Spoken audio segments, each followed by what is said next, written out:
Boom! What's going on, Investomaniacs? Your boy Knight Rider here, and it's time for your Robinhood stock market update. AMC's first quarter is drama-filled, an apocalypse thriller, and we want to know how this movie ends. Forewarning, it could be in bankruptcy. Anyway, blame the trolls, literally. More on that in a moment. It's been a wild year for the world's largest movie theater chain. I never thought I'd see so many dang AMC headlines within such a short period of time. AMC's 11,000 plus movie screens around the world have been closed since mid-March. Now, everyone is biting their nails over how this blockbuster will end. We know how Blockbuster ended.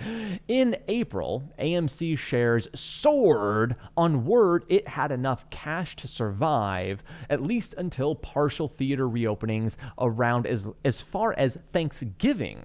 AMC also said it would raise $500 million in debt, so that was very good for investor sentiment. But just a few weeks after that, drama erupted over the Trolls World Tour movie, which was a relative success after Universal said to heck with movie theaters and AMC, and they just released their movie straight to streaming, bypassing AMC altogether. AMC retaliated and banned all Universal movies from its theaters. That's outright war. And by the way, this is not a war that AMC can win. They need Universal's movies. In May, rumors swirled around the possibility of AMC being acquired by Amazon. But that didn't really appear to pan out, again, disappointing investors. Now, AMC says it has substantial doubt that it can remain in business. Lots of twists. Quote, during this period, we are generating effectively no revenue.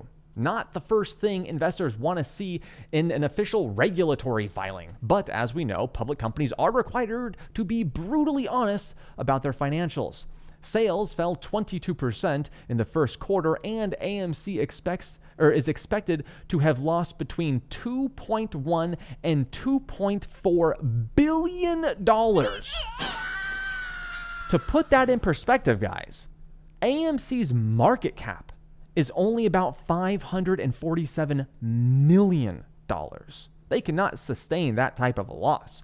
AMC still believes they have enough cash to survive until a reopening this summer or later. The problem is, opening may no longer be enough.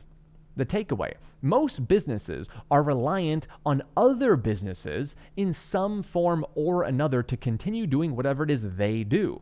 Even if movie theaters reopened, there may not be enough movies to actually play to bring audiences in due to the multi-month suspension of filming due to Corona.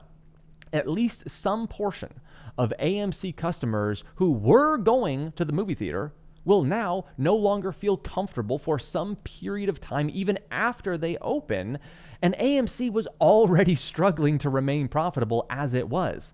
And if other movies can find relative success in the straight-to-consumer market, bypassing the movie theaters, as Trolls World Tour did, studios may decide to bypass movie theaters altogether, or, more realistically, use that option as a leverage to put additional pressure on movie theaters for a higher percentage of the box office, bad for movie theaters, bad for AMC, Cinemark, and or demand a simultaneous movie theater and direct-to-consumer release. On that direct-to-consumer side, the studios have a lot better margins. They get a much better split compared to how much they have to give to the movie theaters. While Trolls World Tour may not break even, it looks like it will come pretty close. And this is an extraordinary accomplishment for Universal.